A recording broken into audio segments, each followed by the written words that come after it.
So a very warm welcome from me, Professor Sue Rogers, Interim Director of the UCL Institute of Education. Thank you for joining us this evening, whether here in person or via the live stream. This is my first time as chair of our debate, so it's particularly exciting for me. Be gentle with me, please. I will keep our speakers to time and chair this tightly, and I'm looking forward to having a really lively debate, and I know from meeting the speakers that it certainly will be that. First of all, housekeeping. For tweeters, and I hope there will be some tweeting around this, there has been already, the hashtag is #IOEdebates. And that's also the way that our live stream audience can put comments and questions to the panel. We're not expecting a fire drill, but if the alarm sounds, we will take the doors out onto Bedford Way. So, to the debate. As far back as Socrates, adolescents were marked out as a group and criticised by their elders for having bad manners. In more recent times, the dominant narrative regarding the teenager has been fairly consistent. The moody, awkward interloper who appears overnight on the child's 13th birthday. Stereotypes have been firmly reinforced in popular culture, the In-Betweeners sitcom, for instance, providing just one recent example. This is not the whole story, of course, as the history of teenagers and their remarkable achievements show us. And Greta Thunberg offers just one prominent current example of teenagers as a force for social awareness and transformative change. Our debate will no doubt cover the complexity, the many aspects of the teenager, but our starting point will be the unquestionable changes and challenges that the adolescent years present. What in practice could we do to ameliorate them? And how far should we go in this regard? Also, neuroscience has introduced new evidence to further our understanding of the adolescent years. But the science is relatively new, so we may look at where that evidence base is likely to head in the future. So on to our speakers. We have a fantastic panel tonight with expertise spanning education, school leadership, psychology, mental health, neuroscience, and much more. So in order of presentations, I'm going to introduce our speakers to you. Eroith Dumonte is a reader in cognitive neuroscience at Birkbeck and a member of the Centre of Educational Neuroscience, which is a collaboration between the IOE, UCL and Birkbeck.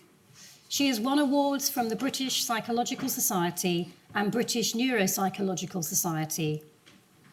Eroith's research interests include the development of social cognition and cognitive control during adolescence, and the impact of cognitive training from computerized games to mindfulness, mediation, practice on adolescent cognition. Bettina Honen is a clinical psychologist who works with parents and teachers to align their understanding and behaviours with the developmental needs of young people. This involves taking the latest research evidence and translating what that means for day-to-day interactions. With those objectives in mind, Bettina recently published The Incredible Teenage Brain, Everything You Need to Know to Unlock a Teen's Potential, a book for adults supporting teenagers. Mark Lehane was until very recently Director of Parents and Teachers for Excellence. After a brief stint in the city, Mark trained as a mathematics teacher in 2002.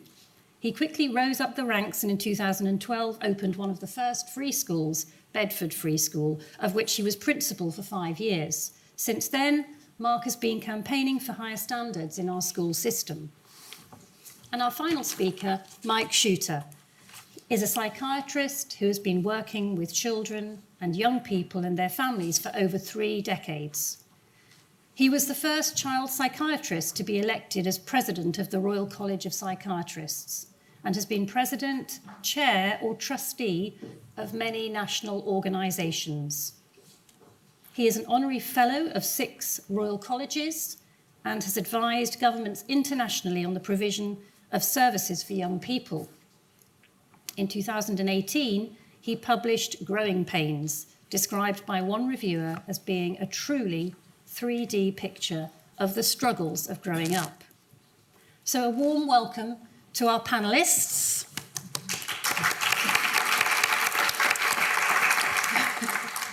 And without further ado, I'm going to pass to our first speaker.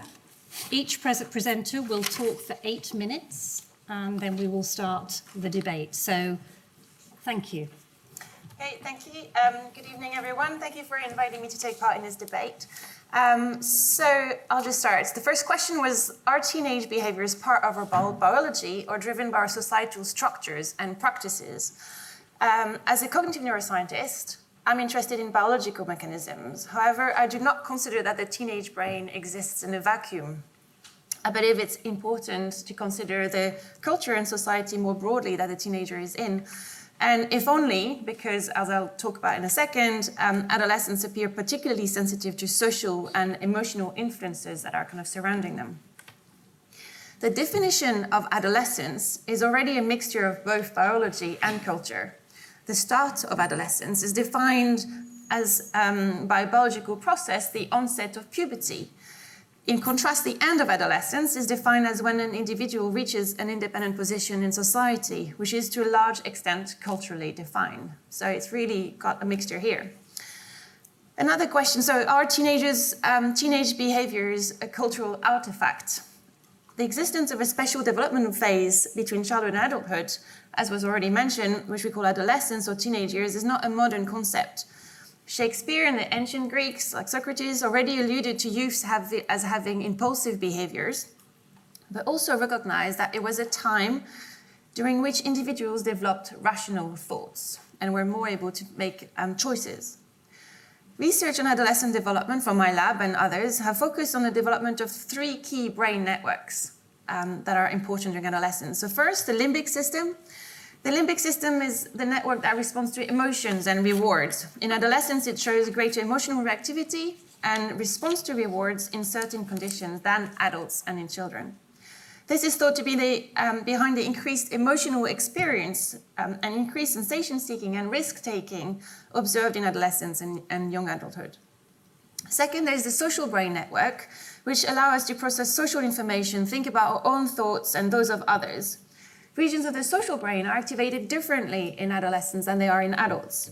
And adolescents have been found to show greater sensitivity to social interactions, for example, to social exclusion, and more susceptibility to peer influence, and they are less likely to take into account someone else's perspective. The last one is the cognitive control network. Cognitive control is what allows us to achieve our goals, resist distraction, plan, focus. These abilities and the brain regions that support them continue to improve until mid to late adolescence. This allows teenagers to increasingly focus, reason about abstract concepts, and resist impulses. However, one key problem of this research is psychological and cognitive neuroscience research has tended to focus on what we call Western, educated, industrialized, rich, and democratic, so weird for short, samples. So are all these findings specific to your weird samples? Does culture play a role in this kind of all these changes? Larry Steinberg, who is a researcher in the States, and colleagues have recently run a large study in more than 5,000 individuals aged 10 to 30 from 11 countries across the continents to try to address this question. And the results showed that overall there were kind of pretty consistent pattern of changes across all these different countries. In particular, they looked at sensation seeking and impulse control. But there were also some slight differences between countries, and we really don't know what these reflect and what would be kind of driving these differences.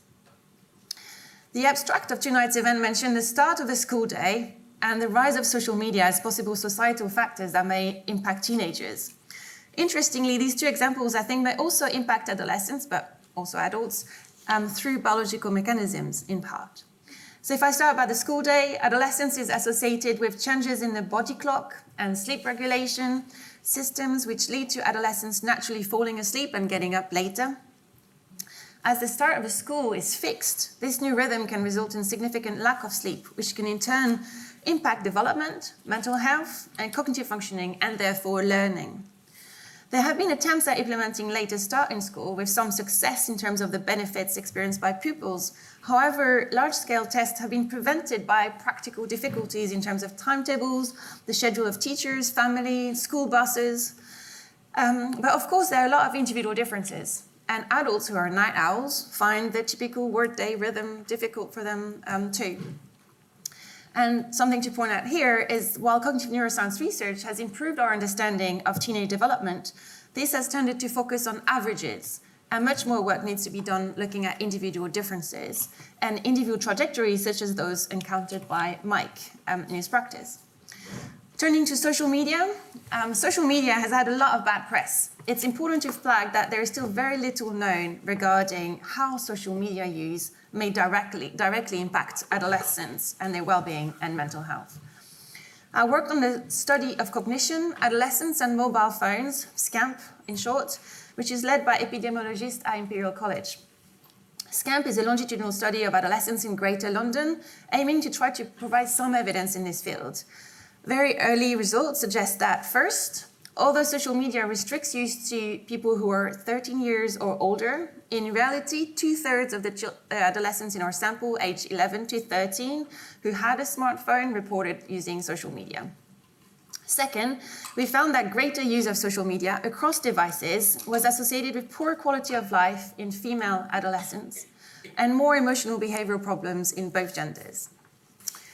However, it's really difficult to disentangle cause and effect. It may be that greater social media use leads to displacement of key activities such as sleep, social interactions with family, homework, and that has negative consequences on well-being and mental health. Or it could be that those adolescents who are experiencing anxiety and stress or other mental health problems struggle to fall asleep and use their phones and other devices to distract themselves when they can't sleep. Or it's probably both as well. Another important point to make is that social behavior and social media have been found to reflect to some extent social behaviors in real life. For example, adolescents who have a strong supportive friendship network have been found to have positive social experience online, while adolescents experiencing bullying may also experience bullying online. Having said that, the potential anonymity and lack of consequences of online bullying and negative interactions online may increase the frequency of these events compared to real-life context, but we need a lot more research on this. The last question was, what could we do to smooth the transition to adulthood? First, as a cognitive neuroscientist, and based on some of the research that has been done on this, I would argue that providing adolescents, their parents, and their teachers with some insight into the changes occurring in adolescents' brain may allow them to take a step back and try to approach sensitive situations with a different perspective. And Bettina and her colleague in her recently published book gave a number of pointers on how to do this. Second, I mentioned adolescents' improving ability to reason. With appropriate scaffolding by parents and teachers, adolescents may be able to develop strategies to cope with adversity, with negative peer influence, in addition to being able to reason about abstract maths and philosophical concepts. Fostering adolescents' reflection and metacognition, so the thinking about thinking, is therefore thought to be key. Third and last, fostering good sleep and exercise, so going back to kind of more lower level neuroscience research, they are also key to good cognitive functioning. So parental, societal, educational efforts to improve these will be beneficial. Developing these skills, strategies, and good habits should allow adolescents to better cope with the challenges and demands of adulthood.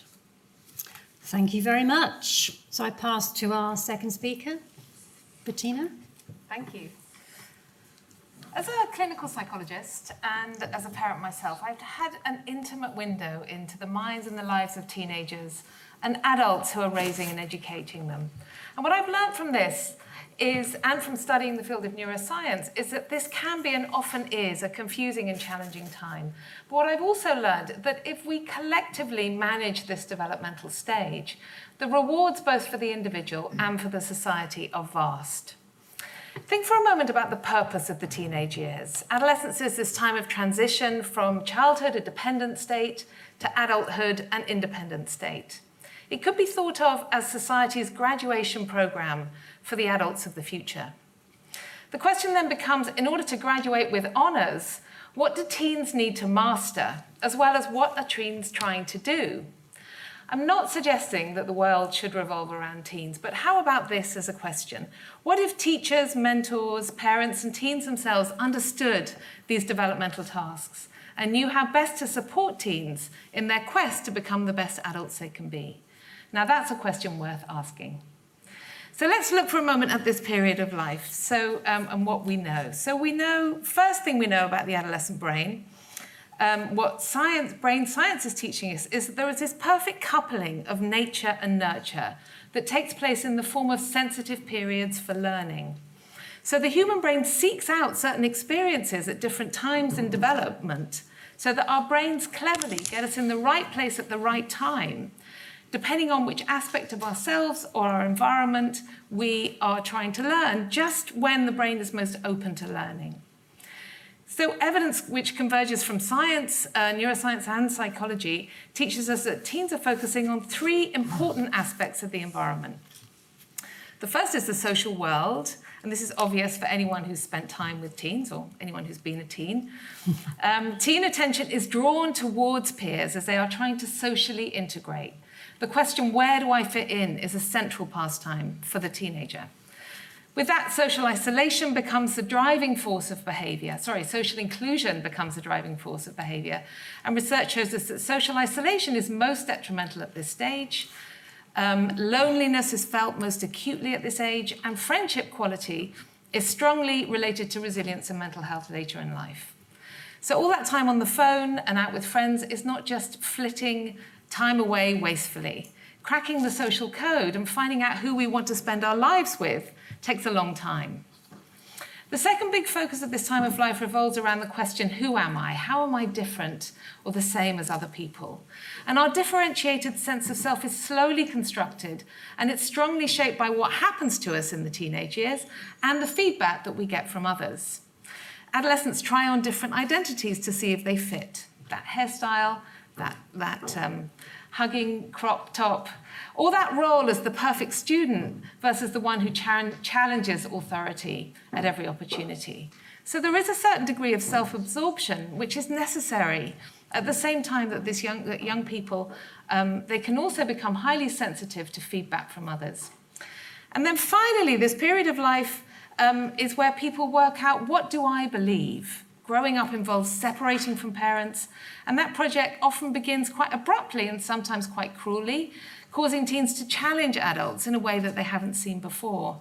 But we need to remember that this is a reassuring marker of normal development. Teens are biologically driven to question what adults ask them as they begin to realize that adults are fallible, and try to work things out for themselves. They need to question us, to disagree with us, and at times to be aggravated by us. Attempts to dictate to adolescents are futile and often counterproductive. And moreover, research shows that they're far more likely to listen to their peers than they are to adults when they're making decisions.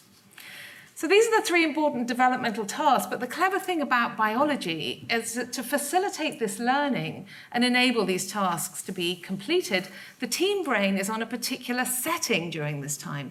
So the child brain and the adult brain function slightly differently to the teenage brain.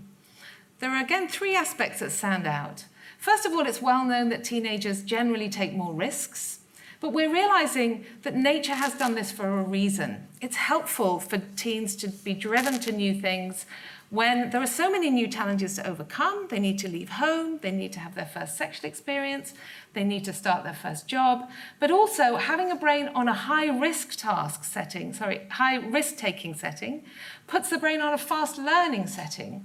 If we're taking risks, we're exploring and we're learning. And this is a good thing when neuroplasticity is at its highest. And when we look at this, we realize we need to shift our bias in seeing risk-taking as inherently negative. Risk-taking can also be positive. If a teen puts himself up for a part in a school play, if they raise their hand in class, and indeed, if they lead a worldwide movement against global warming, this is a risk because the outcome is unknown. They could be rejected, they could get laughed at, they may fail, but these kinds of positive risks are crucial. And a risk-averse teen is limiting their cognitive growth. Teenagers are often the instigators of social change and would often call out the nonsensical status quo. They have brains that allow us to grow generation on generation. Secondly, the teen brain is on a setting of high emotions and strong motivations. It's a time when we fall in love with someone or something. And again, we think that the reason is because feelings are a quick way to learn for young people, and they need to learn quickly if they're going to survive. And then finally, this frontal lobe of the brain is in its stage of fine-tuning, the seat of higher-order problem-solving and abstract thought, which is an ingenious design when the young person needs to problem-solve by themselves and take the reins. So I ask again, if we ask, what if teachers and mentors and parents and teens themselves understood these developmental tasks? What would be different? There would be a change in our perception of what is driving common teen behaviours, thinking about the social drive, the self, and the need to push up against us. A change in the way adults engage with teenagers, for example, talking to teens in a way that respects their need for status and respect, capitalises on peer-to-peer learning, changes the way we structure the environment, for example, taking into account the social focus rather than fighting against it in the classroom, allowing for more choice in education and a room for young people to challenge us, debate and problem solve. Change the way we think of risk, embrace it and support it, obviously while keeping teens safe, but offering high arousal stimulation experiences for learning. And changing the way adults support and respond to teen emotional highs and lows by improving structures of emotional learning and ensuring teens can put words into feelings into words. And hitching a ride on the mighty motivation of the teenage brain to propel young people onto a successful trajectory for intellectual stimulation. If there's one big message to come out of neuroscience, it's the importance of adult-teen relationships. Supportive, constructive, and positive adult-teen relationships are the basis of a first-class honours graduation to adulthood. Is this achievable? Absolutely. Indeed, it's happening in schools and in homes across the country, but we do need to change the prevailing narrative. Stereotypes of grumpy teens limit the expectations that adults have and teens have of themselves. We need to embrace the changes we see in teenagers, work with the biology, and consistently educate to unleash the incredible potential of this time of life. Thank you, Bettina, and our speakers brilliantly to time so far. Let's see if we can keep that going. God, no pressure. So, speed talking. I'm going to turn now to our third speaker, Mark. So it's a bit of a running joke with my friends that whenever I do any talks about education, I always have to first of all refer to the fact that I've got 4 daughters of my own. But actually it does feel appropriate that I refer to my 4 girls because they're aged 6, 10, 11 and 13. And so although even though I've been a secondary school teacher and worked in schools for just under 20 years, nothing is quite like having that teenage creature in your own house. As I say creature affectionately. And I'm holding this lovely little bracelet that my youngest made me when they went to Bletchley Park recently.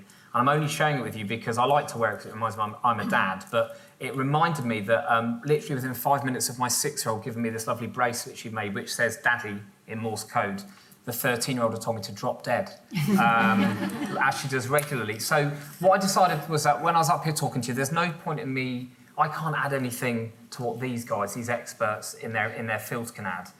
What I can do is draw upon my experience working with teenagers, like I said, for just under 20 years. It's like I've been able to conduct thousands of focus groups over that time, whether it's in maths lessons that I taught or as a head teacher for 5 years or what have you. And actually, I have really positive views about the teenage years. Having worked with teenagers for years, I think the public perception about teenagers is generally unfair. But actually, I do think there are some views that the media or society more widely might hold about teenagers which are not accurate. Because in my experience, and I've gone away and I wanted to check with my own views, matched the kind of stuff that came up. With like the British social attitudes data, there's been some really interesting stuff in there about younger people's views. And also the government, about 5 or 6 years ago, had what they called a horizon scanning programme looking at views of young people.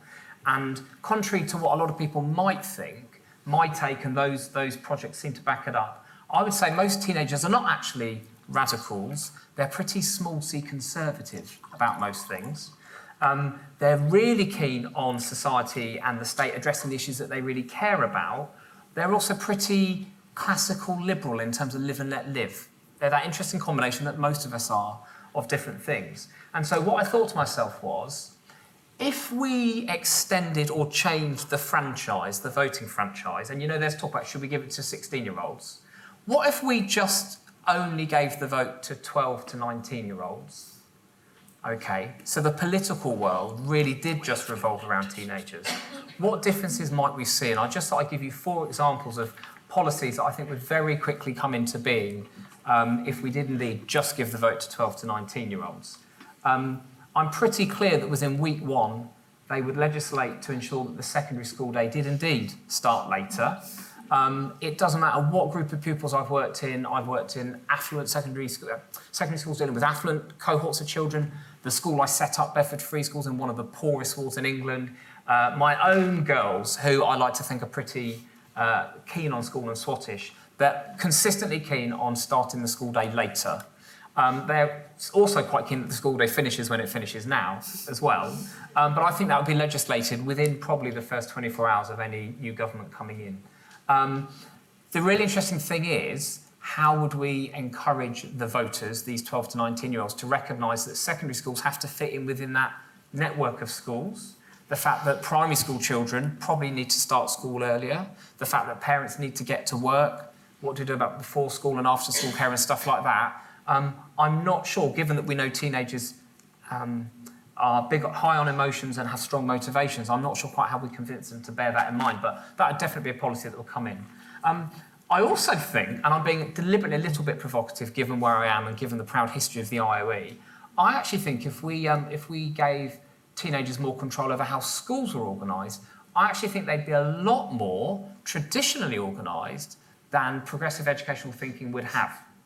I think there would be less TikTok. Have I got that right? Yeah, less TikTok and social media-based lessons, and actually far more traditional learning for a variety of reasons. Not just my own experience of having opened a school that is very traditionalist and that is doing really, really well with it within a community that traditionally hasn't had high educational outcomes, but just because teenagers are strongly motivated, they love challenges, and I do sometimes wonder, this is a genuine question, is it our own adult ideas about what teenagers want that's driving the educational system traditionally? And actually, if we left teenagers to it, I think they would be advocating rigorous exams, rigorous curriculums, and so on and so forth. I'll let you think about that. If we now move on to more broad policy areas, I think if we gave the vote to 12 to 19-year-olds, I think Priti Patel would very quickly be seen as a softie when it came to the Home Office, because I think they're really hardline on law and order. If you get teenagers talking about right and wrong, whether it's crime on the streets or discipline in schools, and given that I'm normally the sort of token Tory in a room, it never ceases to surprise me how hardline they are about discipline and law and order. It makes me feel like a lily-livered liberal, actually. It's quite reassuring talking to them. So I think we'd very quickly see a massive increase in the number of police on the streets, alongside youth clubs and all that kind of stuff. And I think they'd be quite blunt about it. And finally, this was something that particularly came out when the British Social Attitudes did a particular drill into teenagers and young people's views in, I think, 2012, 2013. Younger people tend to be, and this did surprise me that the evidence was there beyond my own anecdote, they do tend to be more keen on liberal economics. And I know that people like Liz Truss and others in the Tory party recently have been making the case that actually young people are a lot more economically liberal than we might generally get the impression that they are, because often in the press it is the young momentum activists or the environmental activists who tend to be very left of centre. Actually, from talking to young people over the years and from doing the reading up that I've done for tonight, I wouldn't be surprised if we gave the vote to 12 to 19-year-olds. We saw the minimum wage scrapped. I think we probably see less spending on welfare, because actually younger people's attitudes towards welfare spending are more centre-right than older generations are. And that's because young people now often complain they can't get jobs. They've been priced out of the job market. There was some stuff recently about the collapse in the proportion of teenagers that have part-time jobs. There's a whole load of reasons why that may be, but there is no doubt that the minimum wage has priced teenagers out the jobs market. And a lot of the ones that I've spoken to over the years want those jobs, want those part-time jobs to have their own money and have their independence. But the other thing I think we'd see if we unleashed teenagers on economics, I think we'd see food prices rocket. Because actually they're quite big on the sugar tax, they're massive on animal welfare standards, and so I think you'd probably see the cost of food going up because animal welfare in the food industry would probably be raised. And I just think it's a really, really interesting mix. So there we are. If we give the vote to 12 to 19-year-olds, I think we would be a mix of Trump and Justin Trudeau in this country. What can we give them as adults, the grumpy old gits? I think the two things we could give them to help them make those decisions would be the gift of perspective, because now I'm officially old because I'm 41. Often the thing I remember not having as a young person with those high emotions and those strong motivations was the sense that how things are now is how they're always going to be, and we know as we get older that things will get better. And the final thing I think I'd urge them to think about is the need to flex with life, not just that the world revolves around you, but sometimes you need to fit in with the world. Thank you very much. Thank you, Mark, and plenty of food for thought, I think, developing from our speakers so far. And in our final presentation, I turn to you, Mike. Thank you. Do you mind if I walk up and down? I find it very difficult to sit and talk at the same time. I can confidently tell you that I am the only member of the panel who's got teenage grandchildren. Okay. But I will keep you to time. You will. You won't be able to see the countdown. The other side of Christmas, I was delivering a talk to the final afternoon of a teenage conference, and they were knackered. They'd been on a fun run that afternoon, dressed as Santa Claus and pixies and fairies, and all they wanted to do was go home and crash out. So it wasn't going very well, until one of the pixies at the back of the room stuck her hand up and said, "Sir, what do you think about women and masturbation?" I said, "I try not to think about it too much, but I'm sure it's absolutely wonderful." But that bit of repartee symbolised for me why I've always loved dealing with teenagers, with adolescents. I love their sense of surprise, never know quite, as a teacher or a psychiatrist or a psychologist or whatever, you never know quite what they're going to say next or what they're going to do next. I love the directness of their challenge. You will discover, if you haven't already discovered, that they don't want to know you as a professional. They want to know you as a person, what you believe in and what you think. And woe betide you, because they will unerringly home in on the bit of unresolved stuff from your teenage years. And I love the fact that they're right on the brink of all sorts of changes, which I'm not going to talk about because these good people have already done so. So really the question is not what if, but the world does revolve around teenagers, and we have to ask ourselves, what are they supposed to be about, and how can we help them if things are going wrong? I'm going to talk to you just a little bit about emotional health as one aspect of that. And the problem with emotional health is that politicians especially had all sorts of ideas about what it is without truly understanding it. David Cameron, if you remember him, he thought it was to do with happiness, and he created something called a happiness index. And I noticed that Lord Layard and his cronies are researching not far from here into happiness clinics and happiness group therapy and so on. That worries me, because teenagers classically slop around amongst all sorts of other disturbing emotions like anger and misery and fear. And if somebody tells them they're supposed to be happy all the time, that heaps coals of fire of guilt on their head.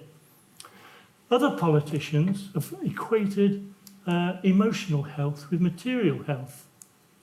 So if we eradicate material poverty in the world, then everybody's going to be happy. Not so. The equation is not so simple. Some of the most well-adjusted families that I have worked with, and well-adjusted teenagers in them, have been living in poverty-stricken sink estates at the top end of the old mining valleys in South Wales.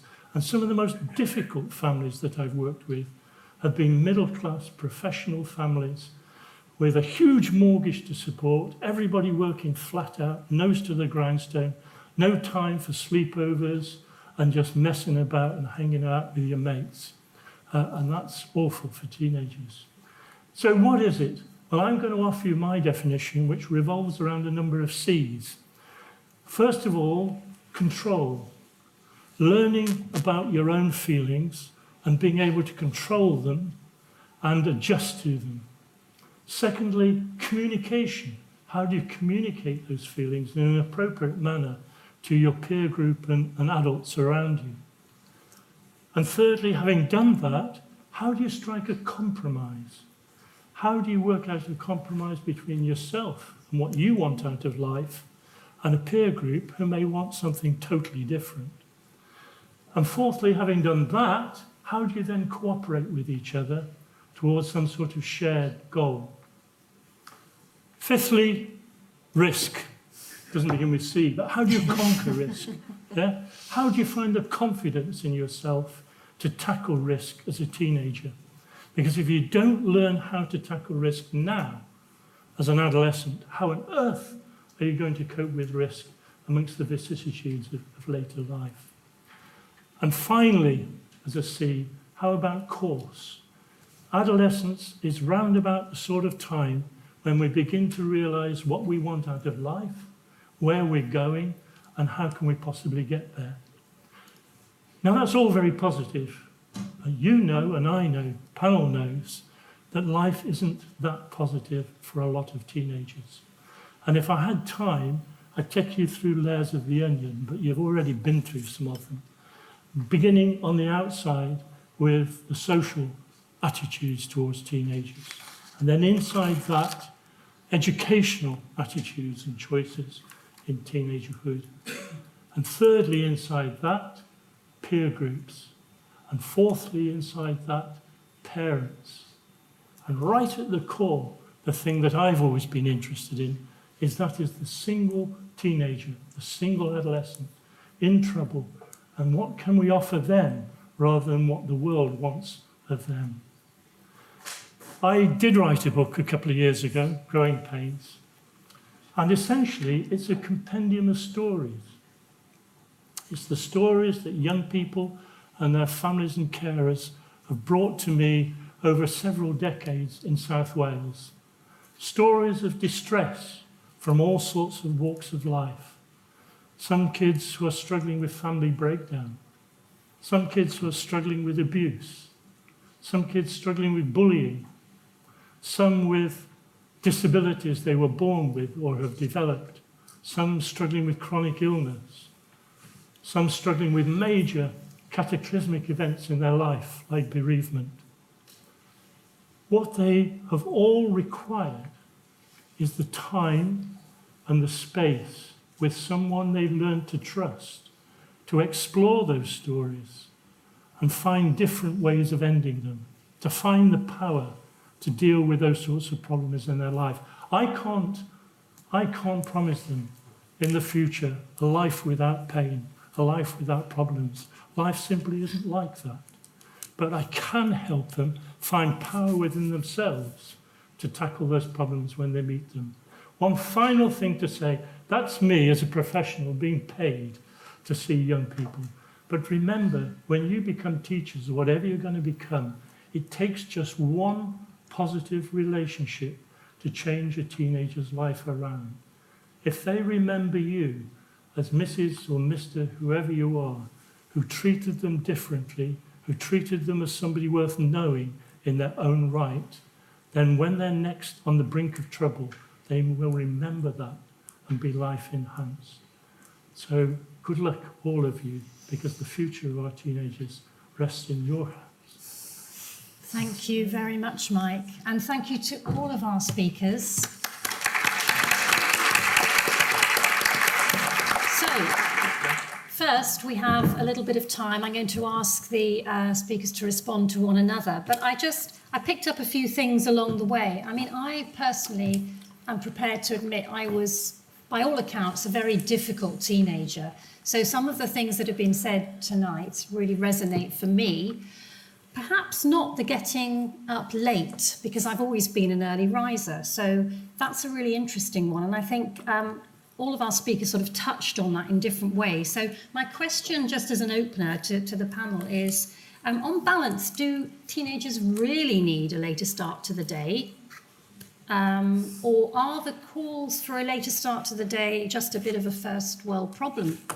So can we have some responses on that? And then perhaps you'll have questions for each other. I mean, I would just say, no, they don't, because one of the important things we have to learn as we grow up is that we have to fit in around the rest of society around us. And generally speaking, most of us have a working day that starts some point between 8 or 9, half 9. And teenagers have to fit in with their family and their community. And so school days are generally start and finish where they do, generally because that's how long you need to get the learning done. And that fits in with their family and their community around them. Thank you.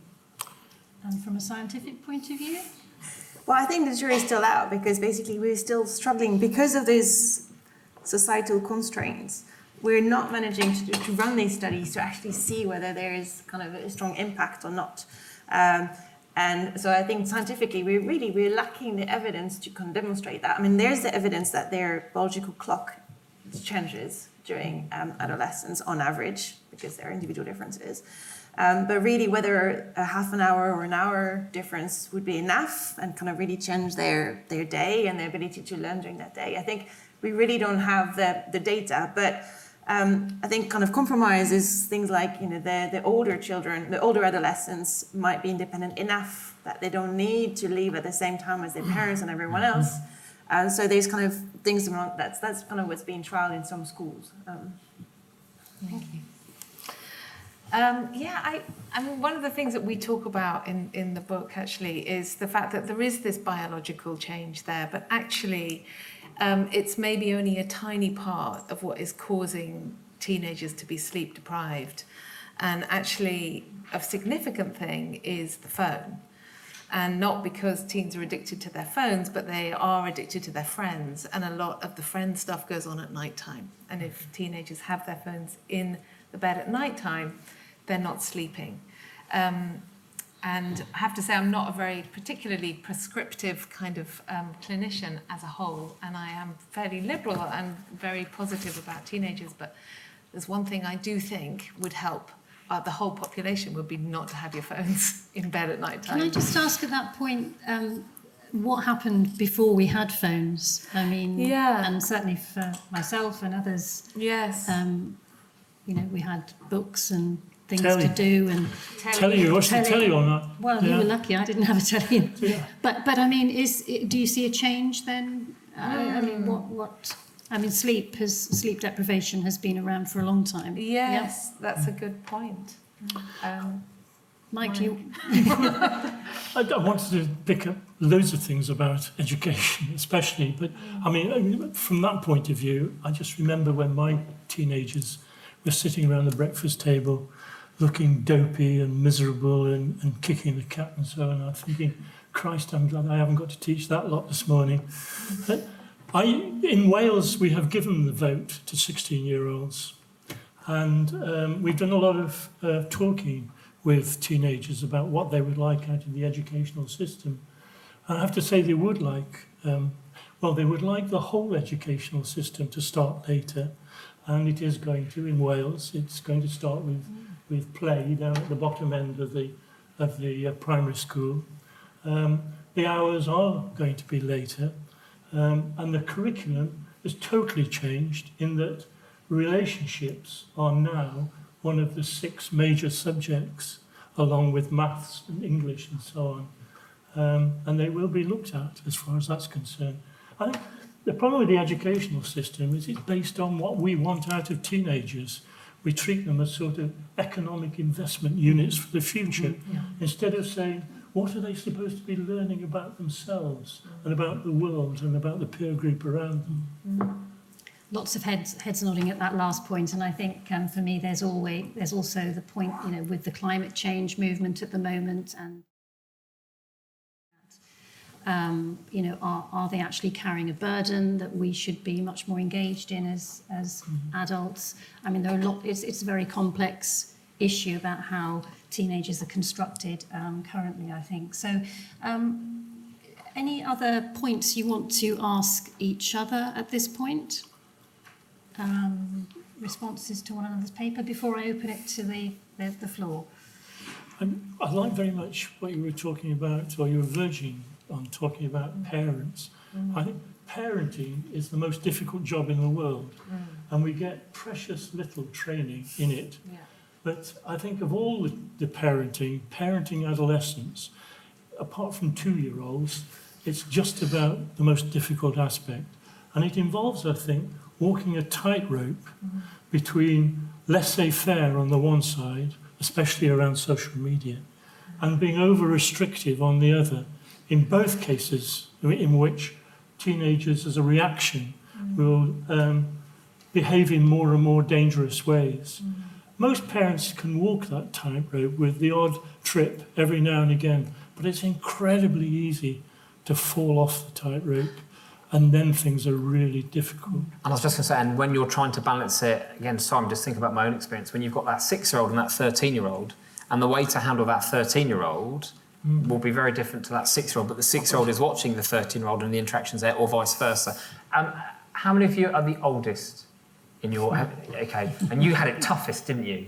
Your parents were much stricter on you. How many of you in here were youngest?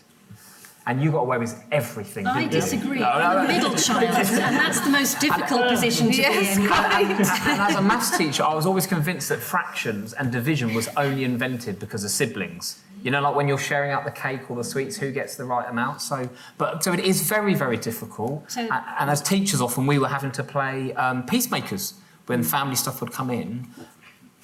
We clearly need another debate about siblings and position in the family. I want to open it out to the floor fairly soon. Any final comments from the... I suppose the only thing we haven't really touched on is individual differences, which are enormous, and we're talking about teenagers as a whole group. Yeah. And particularly when you're thinking about education and neurodiversity, I think that really needs to be part of the debate. It does, and I've had a number of young people who I've seen in the past whose parents have thought they were strange and pathological when they were just different. Yeah. They had different personalities from the ones they'd already had. Yeah. But that's okay, you know, teaching parents is part of the job. Yeah. So maybe we can explore that a bit further with the audience. Do we have any teenagers here tonight? I hope... Oh, great.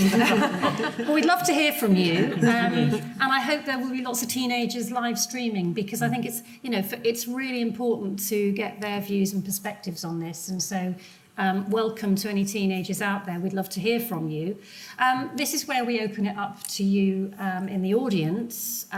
We've touched on things like voting age, sleep, deprivation. Hopefully that's triggered some thoughts for you. The microphone is ready and roving. Thank you, Kate. So, yes, please, at the back.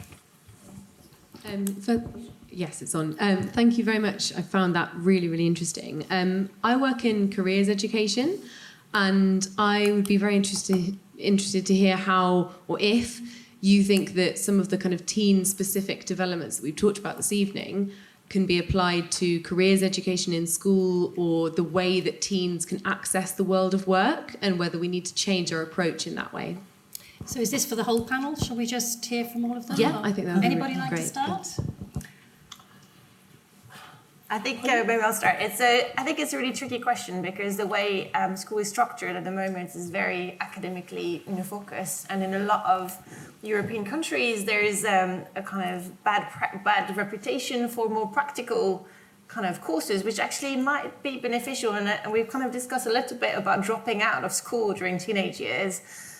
Before kind of this meeting started, and actually it might be a phase because you want to explore other things. You might not want to just sit in a class.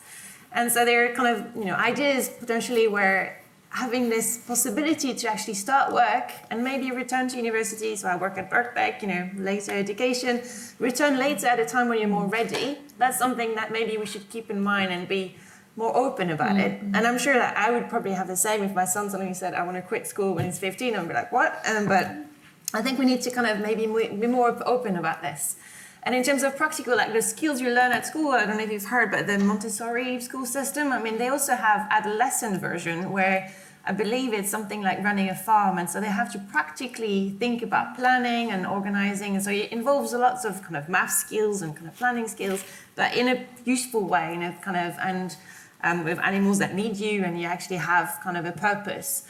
So I think it's like there's quite a lot of things to kind of think about in terms of these options. Thank you. Mark, did you want to add anything to that? I don't think, and please don't take this the wrong way, I don't think we're ever going to get careers education right in our schools. And I'll tell you why, because I don't think the purpose of schooling is about the jobs market in the future. And I think that will be an outcome of a good education. I think the purpose of education is to immerse children in the best that has been thought, said and done. As a result of that, they will be able to over time form their views about things they're passionate about, what they want to do. I have to say, and I know not everyone will agree with me on this, I think actually since 2010 we've had a government that have embraced more the idea of education in the classical liberal sense, and you very rarely hear a government minister now talk about teenagers as economic units, because they don't believe in that. It was a very Blairite managerialist thing that crept in, where that's why they're so big on the vocational qualifications being rolled out and preparing kids for work. That is not what Nick Gibb and Michael Gove and those guys are about. They, you might not agree with the kind of things they want on the curriculum, but they're very clear. The purpose of curriculum is to immerse kids in the best that's been thought, said and done for its own beauty and purpose, not for economic reasons. And hence, that's why careers education, I think, probably comes later. I'm 41. I still don't know what I want to do when I grow up. That's not to say careers education isn't important. I just think it'll be really difficult to get it right because there's so many other things we have to squeeze into those 12,000 hours that young people have in school. And it's only 12,000 hours between the age of 4 and 16. And once you've put in your maths and your English and your enabling subjects and all the art, music, drama and the humanities, there's not a lot left, which is why one of the things I've been pushing for the last years is pushing back all the very important and well-meaning things people want to do in schools, because that's all young people are. I just think there's lots of other things we can be spending that time on. Okay, so let's hold some of those thoughts. And any other comments for our question? I belong to an era when I was allowed to change my mind about what I wanted to do umpteen times. And before I went into medicine, I was a lawyer and a historian, and I was a teacher briefly and a gardener, and I drove buses and did all sorts of other things, and was a newspaper reporter, and finally sort of staggered into medicine as a sort of relief from everything else.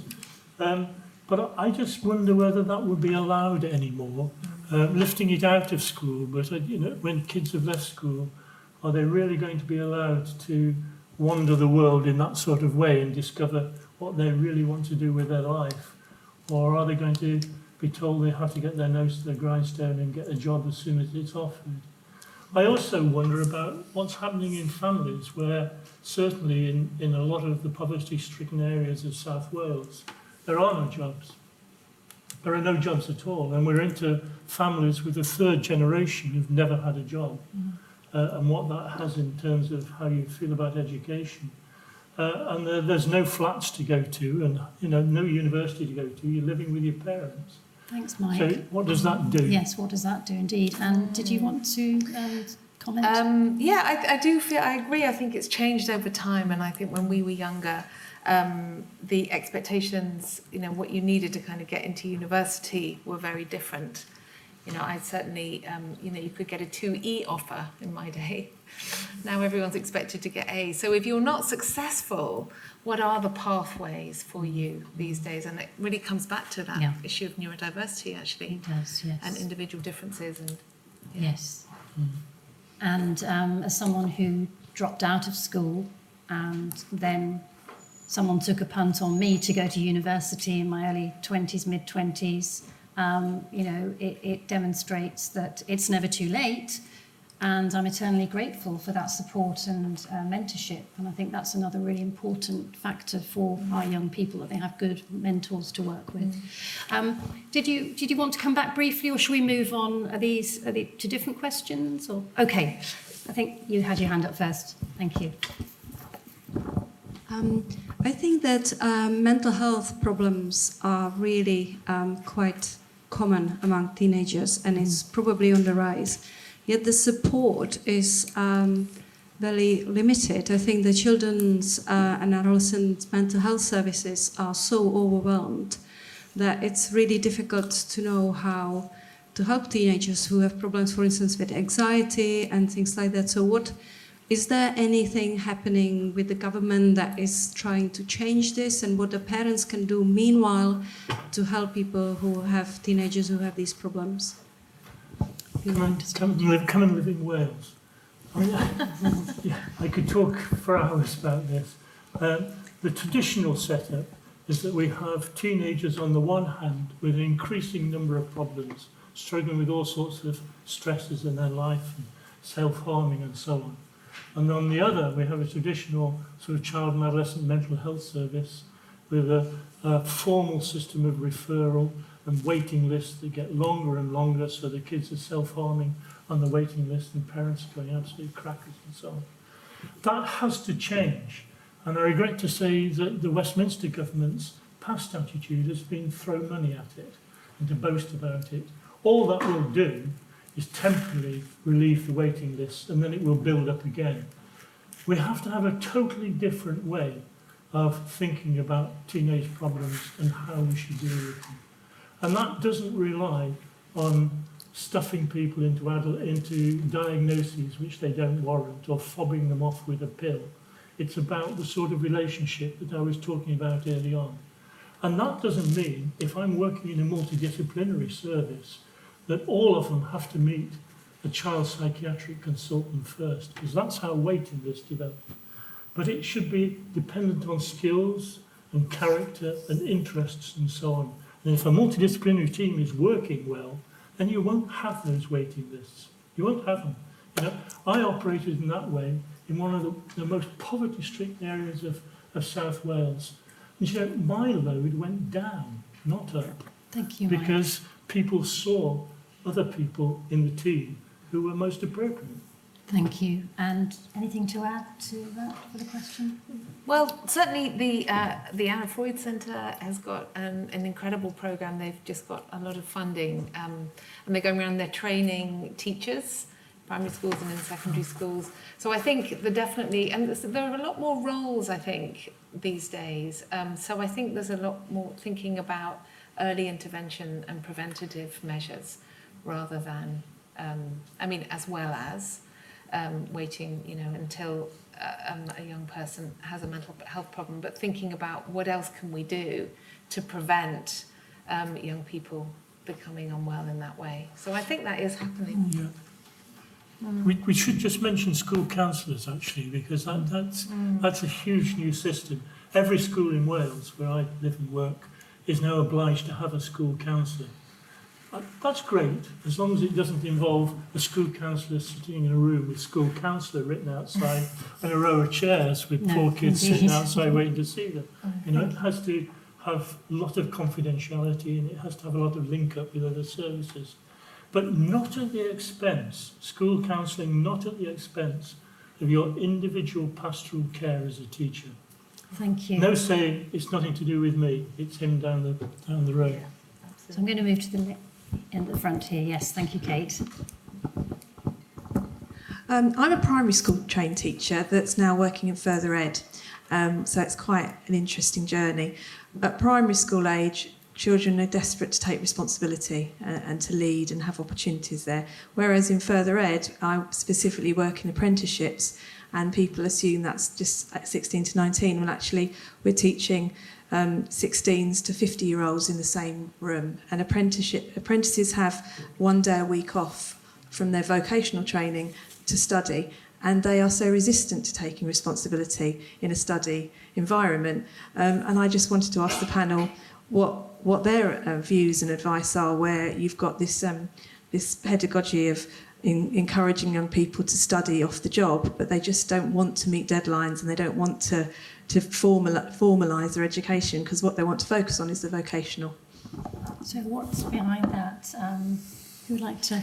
Bettina? Well, I suppose it makes me wonder about those young people's experience and whether they've had a difficult time in education, and that's why they've ended up in a vocational path.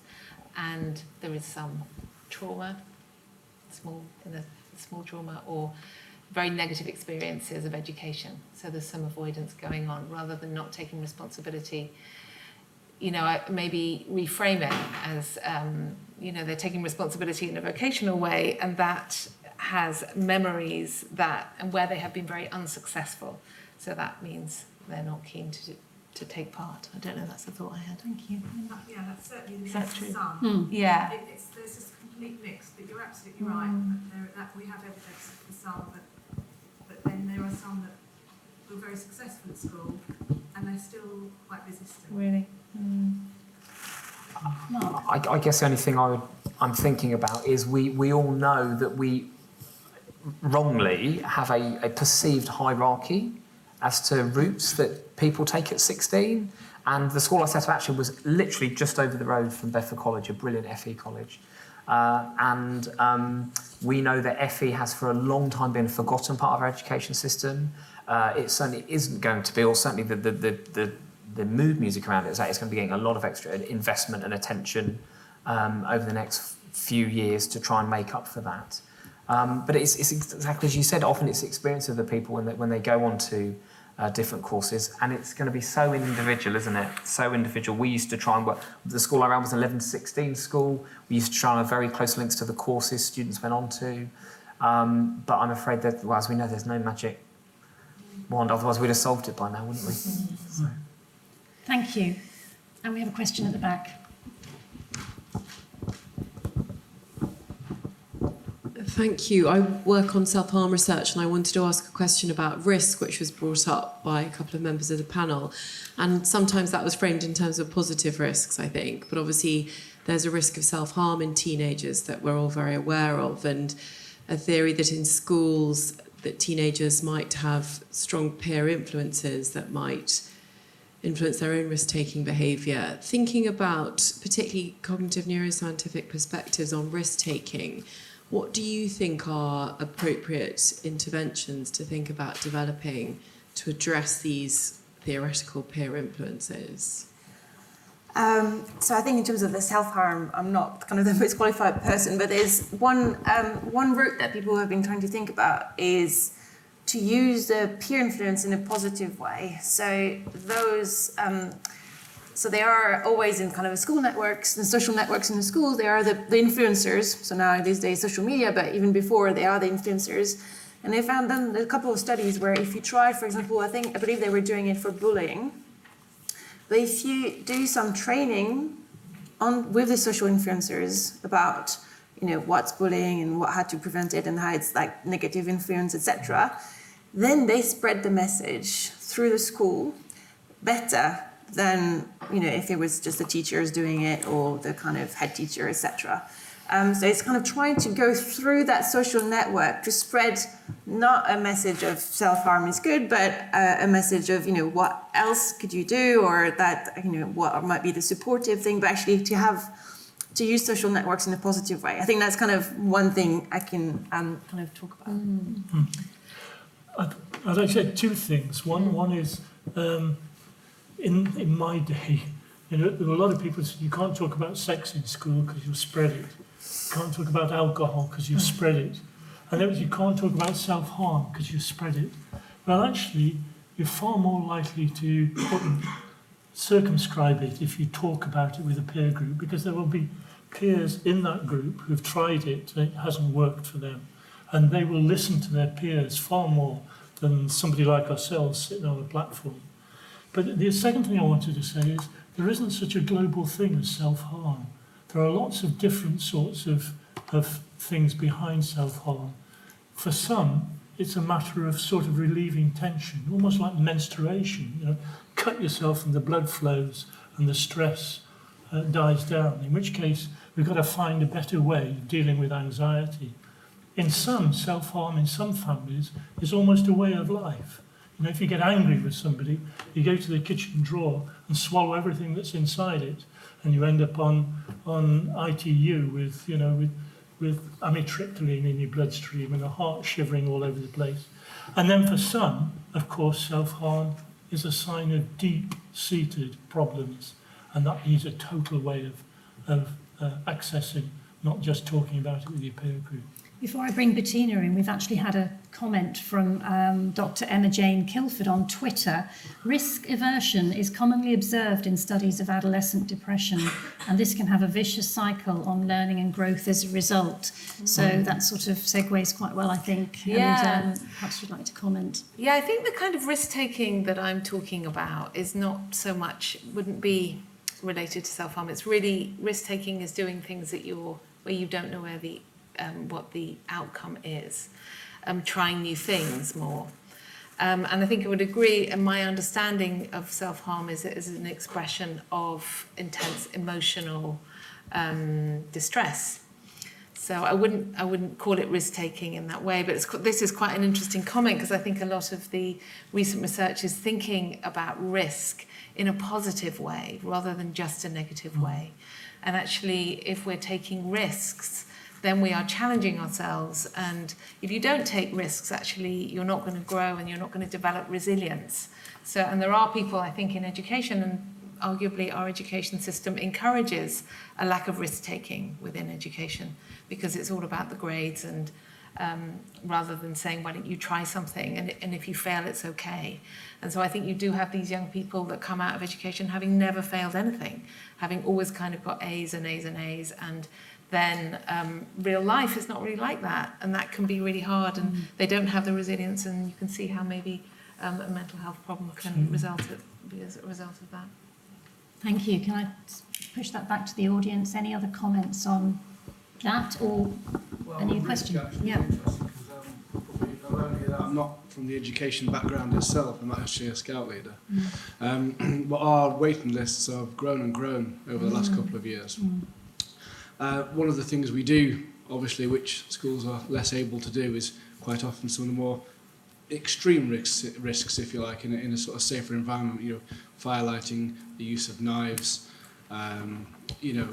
rope bridges, various things like that, which could involve in sort of some mild harm if it's not done well. But actually, under a controlled environment and limiting the extreme risks, we've seen numbers of scouts increase dramatically over the last couple of years. And whilst I appreciate, obviously, it's not always possible to do that with an education system, certainly access to, or more of these scout groups growing, could be a very good thing. Can I? Yeah, sure. It's really important that, there's that saying, it takes a village to raise a child. Like, we must not lose sight of the fact that just because kids are not necessarily getting exposed to particular kinds of risks in school, that's not necessarily the school's job. They're only in school for a certain proportion of their life. Now, my wife organises, she teaches at the school I was at, every single year 7 goes up Snowdon at the end of year 7. And for a lot of those kids, that's the biggest physical, emotional challenge they've ever done. But that takes a huge amount of logistics to get to that point. There's 114 in the current year 7. They've got confirmation from 90 of them so far, and they're going up in July. So she's got another 24 kids to pin down, get the money out of them. And that's with the school organising everything. But it's incredible that they can do that. And so I think the contribution I want to make is that we must not assume that schools are the place to do it. It is the responsibility of families in the end, who have these children, to provide these opportunities for them. But just to become a little controversial, please, it may be that children are only at school in the school day, but the amount of work we give them, there is very little time in their lives to do anything but schoolwork. So actually, I would argue that it is the role of schools to consider those things and think about developing the whole child. Can I just add as a corollary to You that? may. I'm sorry to hop on about Wales. One of the organisations I chair is Play Wales, which is dedicated to free, risk-taking play, not just in little kids, but in adolescents, young adults too. And I'm not a researcher, I haven't got a research brain in my body, but I do love the research that proves what I know is right.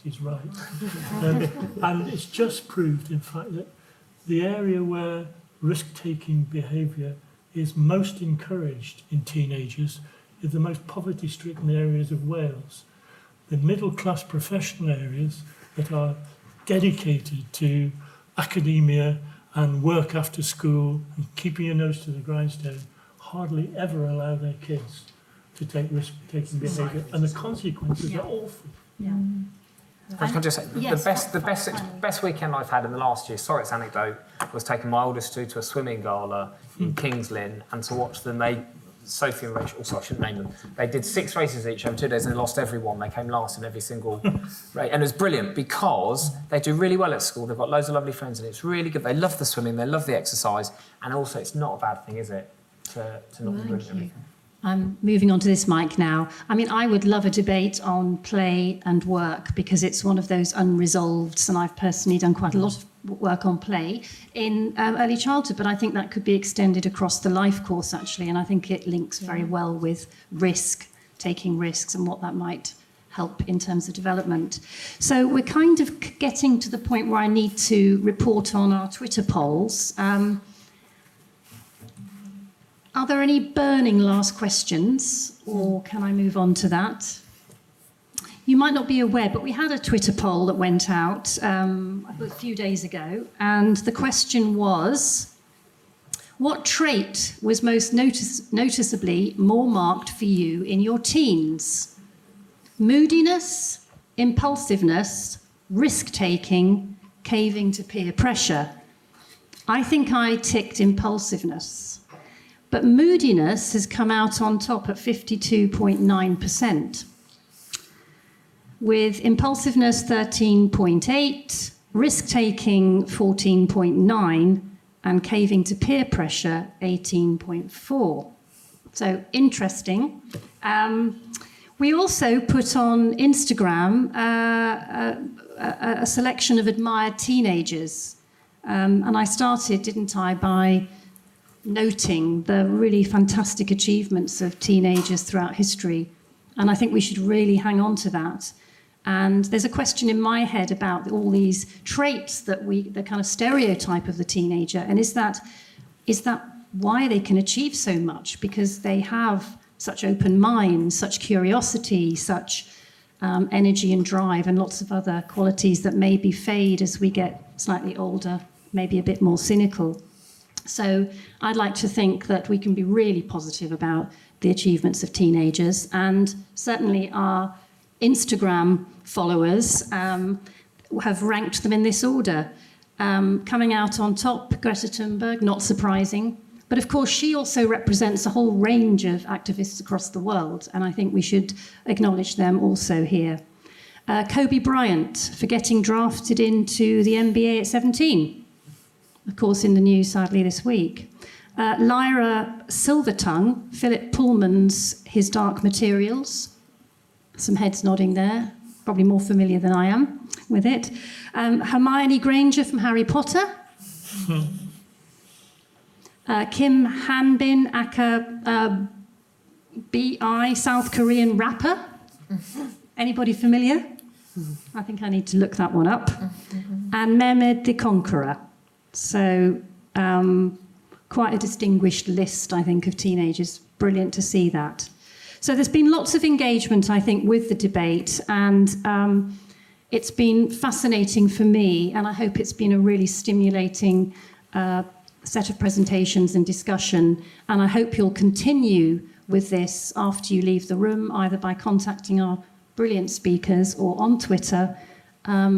I don't think we've answered all the questions, but we've certainly raised lots of questions. So I think it just leaves me to say thank you very much for being here, and thank you very much to our presenters, and let's show them our appreciation.